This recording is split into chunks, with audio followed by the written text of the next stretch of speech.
வணக்கம், Shalom. Welcome to Anitha's cookies. நம்ம இன்றைக்கி இந்த வீடியோவில் சூப்பரான ஒரு கோகனட் குக்கீஸ் இல்லைன்னா நம்ம கோகனட் பிஸ்கட் எப்படி வேணால் சொல்லிக்கலாம், வீட்லேயே எப்படி செய்கிறதுன்னு பார்க்கலாம். அதுக்கு 100 கிராம் அன்சால்டட் பட்டர் எடுத்துக்கோங்க. அது ரூம் டெம்பரேச்சரில் இருக்கணும். அதை ஒரு மிக்சிங் பவுலில் போட்டு 2 நிமிஷம் நல்லா பீட் பண்ணிக்கணும். ஹை ஸ்பீடில் வச்சு நல்லா பீட் பண்ணுங்கள். அது பீட் பண்ணதுக்கப்புறம் அதில் 100 கிராம் பவுடர் பண்ணின சுகர் சேர்த்திக்கோங்க. அதையும் சேர்த்து நல்லா பீட் பண்ணிக்கோங்க. நல்லா கலந்து விட்டுருங்க. ரெண்டும் நல்லா கலந்துடணும். அப்போ தான் இந்த குக்கீஸ் சாப்பிட்றப்ப நல்லா கிறிஸ்பியாக இருக்கும். அந்தளவுக்கு நல்லா கலந்து விட்டுருங்க.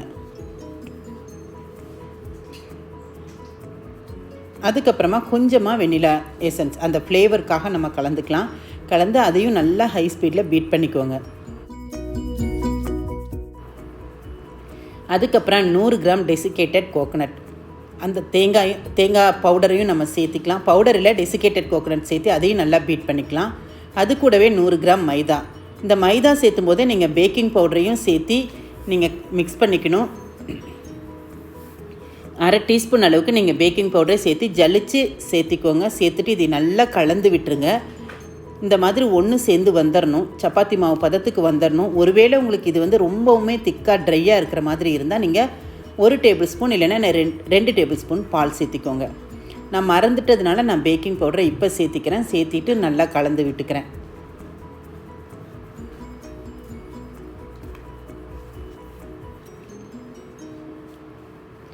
இந்த மாதிரி ஒன்று சேர்ந்து நல்லா வந்துடணும். அந்தளவு கலந்துக்கோங்க. அது கலந்ததுக்கப்புறமா சின்னதாக ஒரு போர்ஷன் எடுத்து இந்த மாதிரி தட்டி விட்டுக்கோங்க.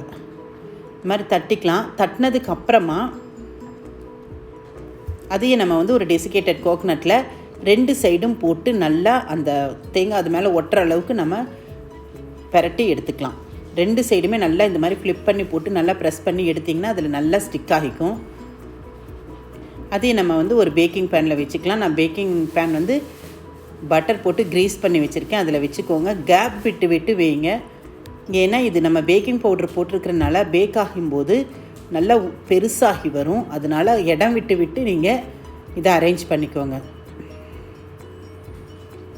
அதுக்கப்புறமா உங்களுக்கு டிசைன் வைக்கணும் அப்படின்னா இந்த மாதிரி எதனா ஒரு குக்கி கட்டரோ வேறு ஏதாவது ஷேப்புக்கு நீங்கள் டிசைன் பண்ணிக்கலாம்.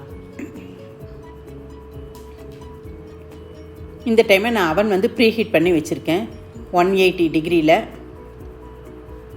25லேருந்து 30 நிமிஷம் நம்ம பேக் பண்ணி எடுத்தோம்னா நம்மளோட சூப்பரான கமகமன்னு வாசனையோட குக்கீஸ் கோகனட் குக்கீஸ் ரெடி ஆயிரும். இது அவ்வளோ வாசனையாக இருந்தது. ரொம்ப ரொம்ப டேஸ்ட்டாக இருந்தது. பாருங்களேன், இது பார்க்கும்போதே உங்களுக்கு இதோட கிறிஸ்பினஸ் அவுட்டர் லேயரில் உங்களுக்கு கண்டிப்பாக தெரியும். சாப்பிடும்போதும் அவ்வளோ நல்ல டேஸ்ட்டில் இருந்தது. நமக்கு சுகர் 100 கிராம் போட்டது பர்ஃபெக்டாக இருந்தது. நல்ல ரொம்ப சுகர் இல்லாமல் மைல்டான சுகரோட அந்த வனிலா எசன்ஸ் ஃப்ளேவரோட இது ரொம்ப ரொம்ப ரொம்ப நல்லா இருந்தது. ரொம்ப கிறிஸ்பியாகவும் இருந்தது. சாப்பிட்றதுக்கு ரொம்ப டேஸ்ட்டாகவும் இருந்தது. நம்ம கடையிலலாம் வாங்கி சாப்பிட்றது மாதிரியே இருந்தது. உங்களுக்கு இவ்வளோ பெருசு இது வேண்டான்னா நீங்கள் அந்த மாவு பிசைஞ்சதுக்கப்புறம் குட்டி குட்டி பீஸாக கூட நீங்கள் எடுத்து வச்சுக்கலாம். இல்லைன்னா நீங்கள் அதை குக்கி கட்டரில் கூட நீங்கள் அதை ஷேப் பண்ணி கூட நீங்கள் வச்சுக்கலாம். இந்த மாதிரி ரெடி பண்ணினதை நம்ம ஒரு கண்டெய்னரில் போட்டு வச்சிட்டோம்னா 1 மாதம் ஆனாலும் அதோட கிறிஸ்பினஸும் குறையாது, கெட்டும் போகாது. ரொம்ப ரொம்ப டேஸ்ட்டாக நம்ம எப்படி செய்கிறோமோ அதே மாதிரி இருக்கும்.